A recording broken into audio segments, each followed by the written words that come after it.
parle d'un amour impossible entre deux clans de créatures différentes. C'est un peu de la Bitlite avec des personnages avec une vie réelle.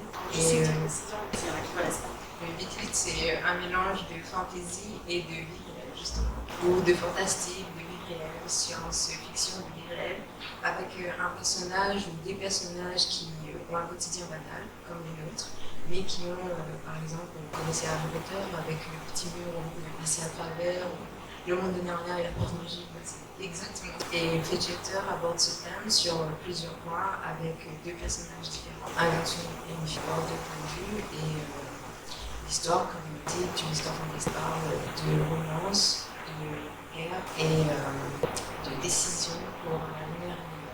Nicolas Bonin, donc, moi je suis auteur, je fais beaucoup d'audio, un peu de romans. C'est un roman qui est né dans un concours organisé par une plateforme qui s'appelle Fixia. Je suis allé en finale avec, et l'histoire en fait c'est l'histoire d'un jeune lycéen dans les années 95 qui découvre que la musique en fait est une forme de magie, qui se retrouve à devoir résoudre une énigme musicale pour libérer ses camarades de classe qui sont toutes les nuits transformés en animaux. Donc, voilà, il y a tout un voyage un peu onirique entre le jour et la nuit, entre les moments où il y a les animaux qui se baladent et puis le rapport entre ces animaux et la musique. Alors, moi c'est Anor Karim.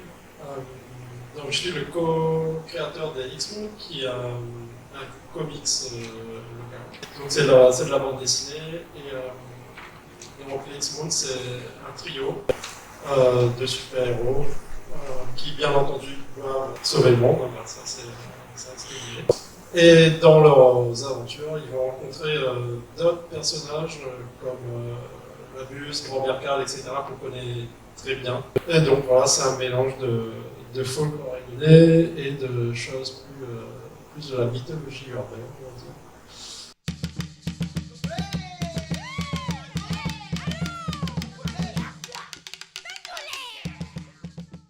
Au lycée, c'était la vague. Tout le monde adorait ça. Tout le monde en parlait avec conviction, avec ferveur. Et moi, en vérité, je n'étais pas vraiment une très grande fan du film, mais j'ai adoré les romans. J'ai trouvé qu'il y avait quelque chose qu'il n'y avait pas dans les films.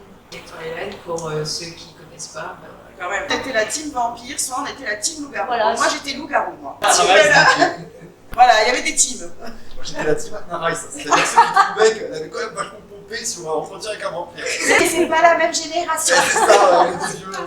Twilight, c'était vraiment le phénomène. Oui. Et à cette époque, moi, j'aimais pas trop les films. Je trouvais que c'était pas assez représentatif. Et dans les romans, c'était totalement différent. Il y avait une sorte d'émotion que les films n'ont pas pu représenter. Les films restaient trop vagues sur les sentiments de Bella, sur les sentiments d'Edward et sur Jacob surtout. Ah oui. Et Jacob était un des personnages forts. Le loup, tout le monde l'adorait en fait. Il était voilà, waouh. Il était puissant. Voilà, il était puissant, Il était beau. Il était sensible. Ouais. Oui, on sait de quel type tu es. C'est bon, c'est bon. Et C'est Jacob, quoi. je voulais absolument faire une histoire sans vampires. Allez, je me suis dit, les vampires n'existent pas, c'est seulement les loups-garous. Et voilà, comment ça m'a influencé, juste parce que mes amis aimaient vraiment Jacob, et je me suis dit, bon, je vais exaucer leur rêve. C'est un cadeau pour les amis. Voilà,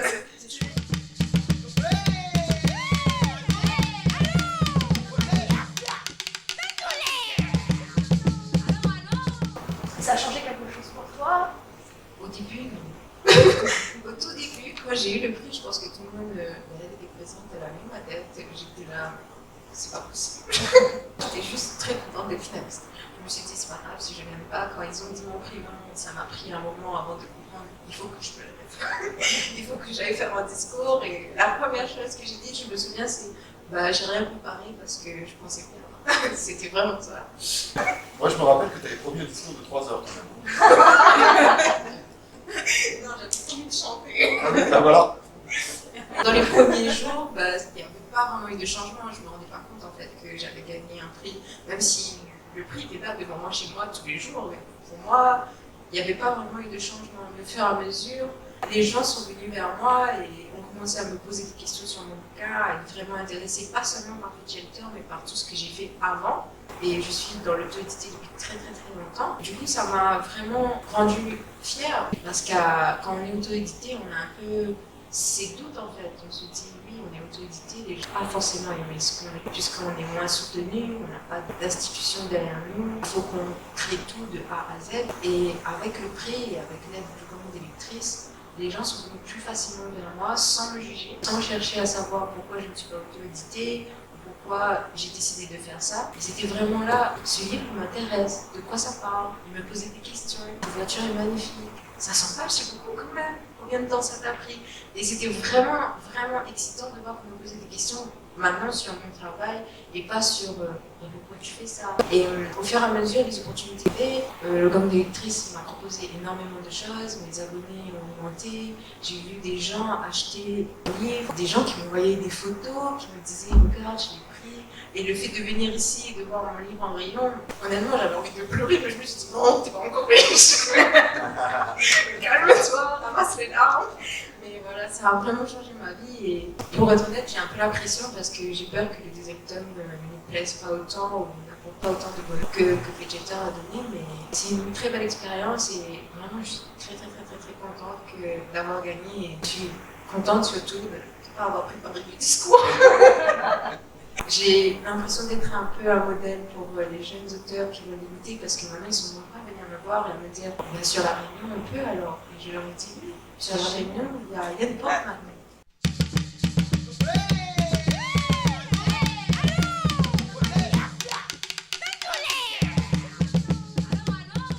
Alors, très honnêtement, par hasard complet, parce qu'une ancienne collègue du quotidien est partie bosser chez Fixia, donc j'ai vu passer les cours qu'ils organisaient régulièrement. J'ai commencé à suivre, j'ai participé à un premier concours avec une idée de roman, c'était un premier concours fantasy. Là, en fait, le principe de Fixia, c'est une plateforme qui est liée à un éditeur qui s'appelle Hugo et compagnie. Grosse maison d'édition. Bonne grosse maison d'édition. Voilà. Qui fait des partenariats avec d'autres éditeurs aussi, c'est-à-dire qu'ils font des concours où ils peuvent faire éditer chez des éditeurs plus spécialisés, alors notamment dans la new romance, il y a beaucoup de new romance, beaucoup de chick lit, donc c'est des formes de romans d'amour en fait, avec différentes variantes. Et sur certaines éditions, ils les font, notamment sur tout ce qui est partie fantasy. Donc voilà, quand j'ai vu passer le thème qui était à l'époque, donc il fallait faire un thème autour des animaux. Moi, j'avais un thème autour de la musique qui me traînait depuis très longtemps, et je ne sais pas comment, j'ai eu le mélange des deux, c'était très vite. En fait, il y a une relation entre, je ne vais pas rentrer dans le détail des mythologies que j'ai employées, mais en gros, je suis parti du mythe d'Orphée. Donc Orphée charmant les animaux, et à partir de là, j'ai dérivé. Et donc ce concours, en fait, on publie assez régulièrement une partie du roman, on ne va pas publier le roman en entier. En fonction du vote du public, on va ou pas en finale. Moi j'étais deuxième, je suis allé en finale au vote du public. Et là, l'idée c'est qu'on redonne un roman un peu plus terminé au jury qui va le lire, et chose rare dans un concours qui fait un retour. C'est un concours, moi je ne l'ai pas gagné, mais j'ai vraiment eu droit à un retour extrêmement complet sur le roman, et puis ensuite à une proposition qui était d'intégrer une plateforme d'auto-édition de Fixia, dans laquelle on est quand même accompagné par rapport à des plateformes d'auto-édition traditionnelles. Voilà, ils ont proposé un bootcamp pendant un mois avec un peu de relecture, avec de l'aide pour faire tout ce qui était toute la partie marketing, etc. Enfin, comment travailler la couverture, ils nous proposaient des couvertures. Là, par exemple, c'est eux qui m'ont proposé. Et ça a été vraiment un encadrement, ça a été très riche. Le retour m'a permis de raméliorer le roman avant la publication. Donc j'ai fait 3 écritures dessus.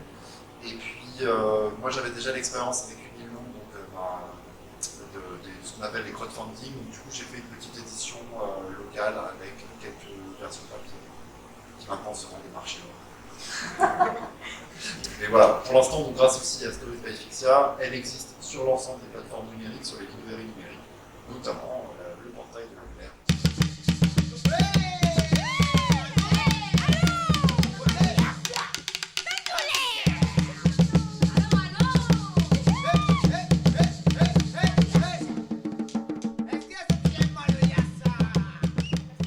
C'est très facile, c'est Alice au pays des merveilles. Oh. C'est le voyage entre la réalité et un monde magique. Donc à partir du moment où tu as le phénomène de voyage et de retour, tu es dans le fantastique.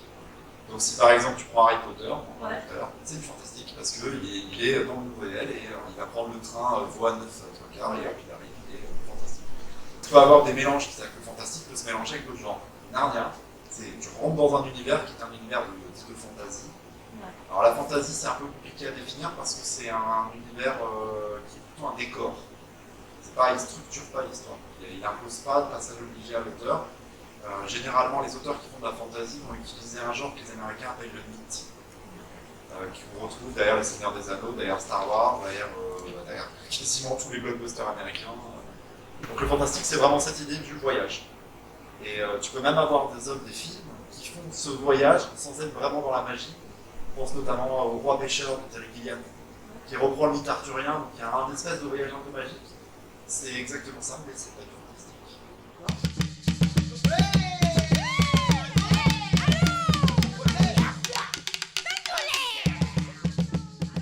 Le scénariste, lui, il arrive toujours en début de course, on va dire, et il aura la charge de faire le scénario de BD, qui est un peu différent d'un scénario classique, quelque part. Parce qu'il va très vite, il va y avoir le problème de ce qu'on appelle la narration visuelle. C'est le passage de l'écrit à l'image. Le dessinateur va intervenir très tôt aussi. Et là, comment ça s'est passé sur le cas des X-Moon? J'ai fait l'histoire, on en a discuté. Il a commencé à crayonner les personnages, mais ça remonte déjà un petit peu longtemps, quoi, parce qu'il a fallu beaucoup de temps avant qu'on arrive à trouver un éditeur qui en veut. Moi, j'avais déjà crayonné des choses, parce que je dessine un peu aussi. Et donc, je lui en ai parlé, il a dit ok, il a commencé à griffonner. Ensuite, j'ai écrit le scénario. J'aime bien délayer l'histoire sur très loin, mais le souci en bande dessinée, c'est qu'il faut juste tout réduire. Donc ça a été un truc qu'on a dû résoudre ensemble.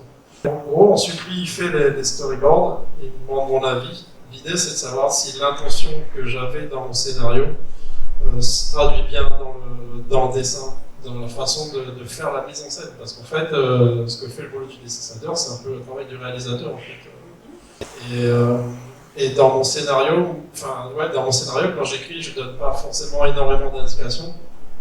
Parce que vous avez le type de scénario de BD où le gars va décrire case par case ce qui se passe. Moi, j'aime pas ça. Je trouve que ça appartient à la BD du passé. Ça marchait bien pour, je sais pas, Black et Mortimer, etc.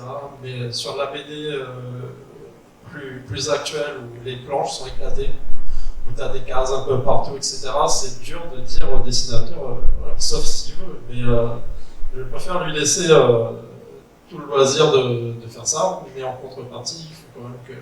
Il y a un moment, s'il y en a un qui fait la tête, il ne faut pas qu'il éclate de joie. Je pré-storyboard moi-même le truc, ce que je fais souvent. J'ai une formation de dessinateur aussi.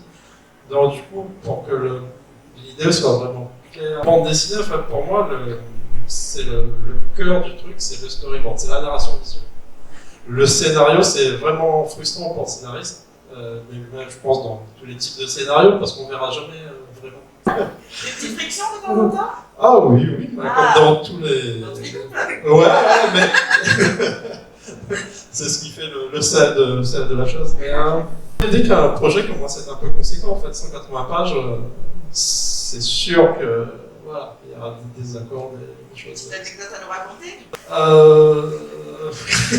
Il n'est pas là. Ah, La plus longue phase, c'est voilà, de dessiner, créer les planches, de mettre au propre, etc. Et quand je lui ai montré, je lui disais, bah, écoute, c'est vraiment toi, en gros, dans ta façon de dessiner. Ouais, donc du coup on s'est lancé, même si au début on s'est fait un peu jeter d'un peu partout, mais on a fini par trouver à la plume et parchemin qui a bien voulu nous faire confiance. Et Morel, c'est lui que tu voulais ou tu as présenté ton scénario à différents illustrateurs en fait? Non, c'est lui que tu voulais. C'était ta femme. Ouais, dès que je l'ai vu, je savais que c'était lui. C'est quoi? Je voyais pas non plus en fait dans la façon dont tout ça a été, tout ce que j'avais imaginé. Je voyais très peu de dessinateurs et j'ai vu ça et je pense que ça a bien marché. Il participe un peu au scénario ou c'est vraiment chacun oui, chacun ses tâches? Non, il y a un retour parce que moi j'ai tendance à écrire trop Et des fois, il va me dire, bah, il faut arrêter. Dans la viande, il y en a trop. Et du coup, moi, je reprends. De toute façon, le travail de scénariste, c'est un travail de réécriture. Hein. On jette des choses, on analyse un peu comment ça se passe, et puis on réécrit, et voilà.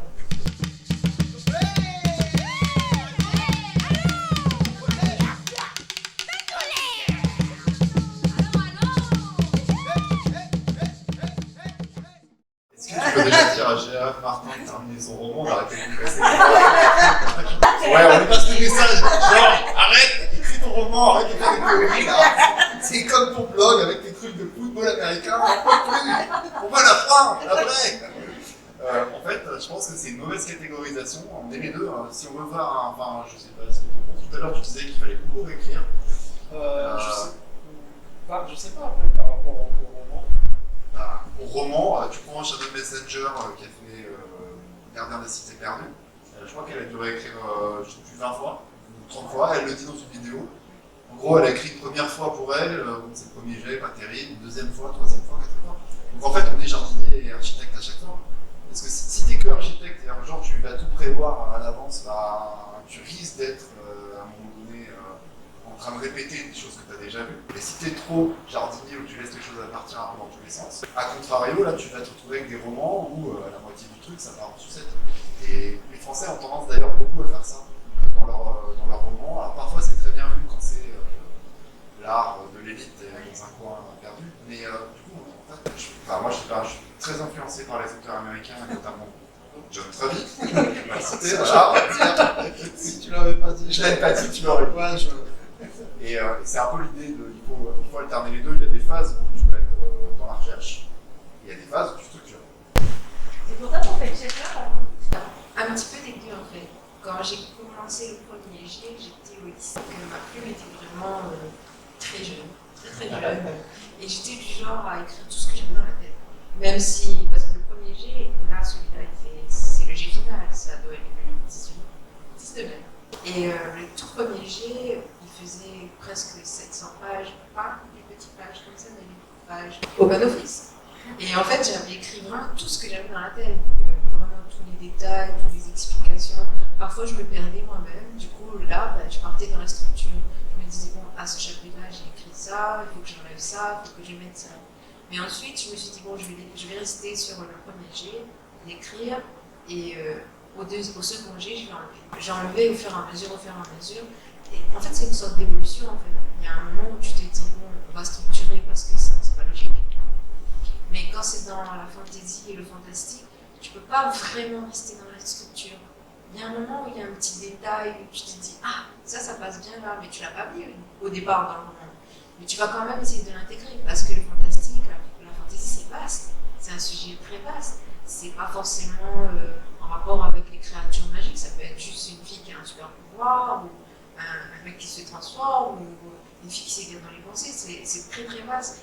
C'est pas obligé que le décor soit, comme il a dit, fantasy. Ça peut rester dans le thème normal. Et puis soudainement, il y a un gros changement, ça va très très loin. Et du coup, moi, vraiment, pour Fate Eater, j'ai fait presque 18 G. Et au 19e, je me suis dit, bon, celui-là, il est bon. Et encore, même là, je trouve qu'il y a des choses peut-être que j'aurais pas dû mettre dedans. Mais pour moi, c'est important parce que je suis l'auteur. Je me dis, sans ça, les lecteurs ne vont pas comprendre. Mais comme il a dit, je pense qu'on est les deux. Et même, je peux pas mettre de mots en vrai. Un auteur, il crée. Moi, je vois ça comme ça. Il crée, il fabrique, il construit, il détruit.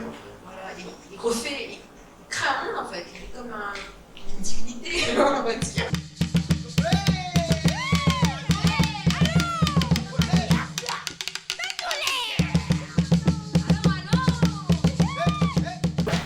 Je lisais beaucoup plus avant d'être autorisée. Vraiment, avant, je pouvais lire par 3 ou 4 livres dans une semaine. Et vraiment des gros pavés, genre à la Twilight, ou des gros pavés intégrales. Et maintenant, comme je suis plus dans l'écriture, de temps en temps, je m'autorise une pause, je me dis, bon, ça me saoule de me lire. Du coup, là, je prends un bouquin, mais généralement, avant, j'étais vraiment une lectrice, c'était que ça, ma vie. H24, je faisais que ça, c'était vraiment mon loisir.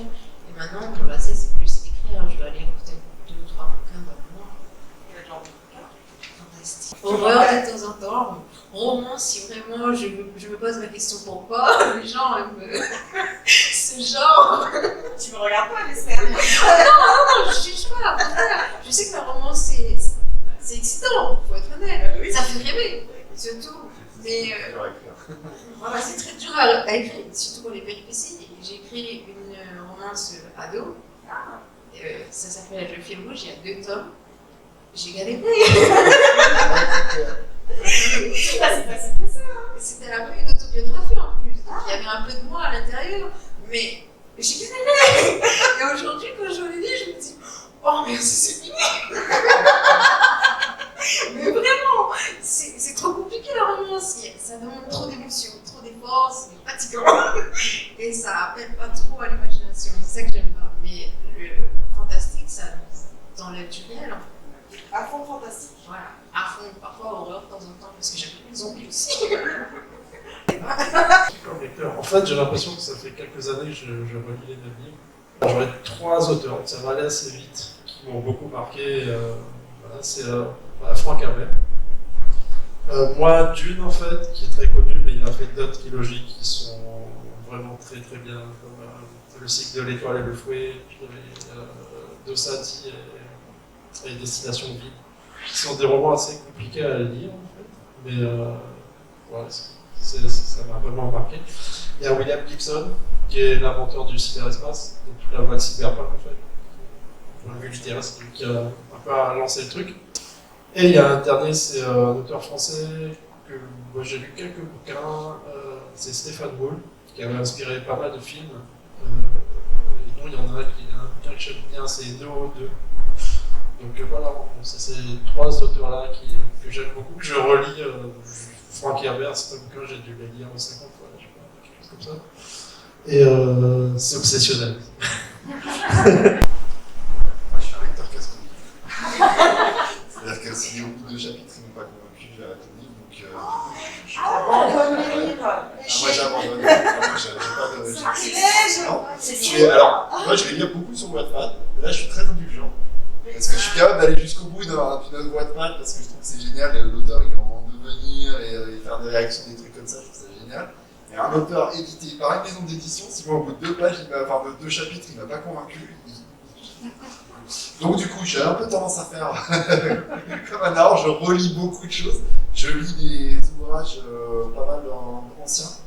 Notamment, je profite de Gallica, de Wikisource, pour aller retaper des classiques. Pour revoir des fois des romans feuilletons du 19e, du 20e qui sont super sympas. Il y en a sur des super-héros, notamment français. Il y avait vers la fin de la guerre mondiale, vous avez créé Les Sentinelles. Ouais, et je crois qu'ils les ont repris un peu aux États-Unis. Je sais pas si c'était pas comme ça, je suis pas suivi, mais c'est vrai qu'il y avait des. Il y avait la brigade chimérique aussi.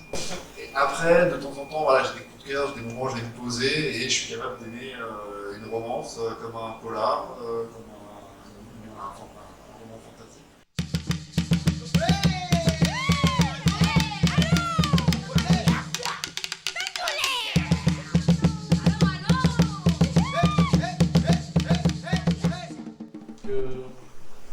Dosati de Frank Herbert, Neuromancien de William Gibson et Neo 2 de Stéphane Boule.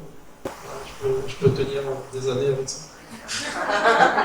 Harry Potter, il y en a 7. 3, est-ce que les 5?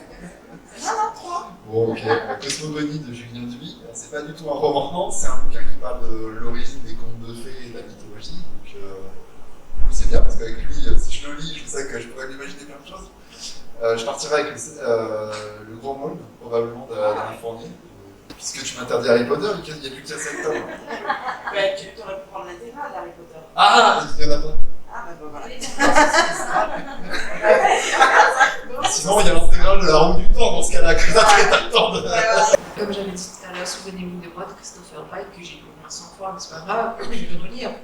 Et puis le premier tome de La Maison de la Nuit, même si c'est une saga de 7 tomes, le premier tome est celui qui m'a marqué le plus. Et le premier tome de Hunger Games. Je me souviens quand j'ai lu ce livre, j'ai tout de suite dit à ma meilleure amie, ça va sortir en film dans 3 ans. Et j'avais raison.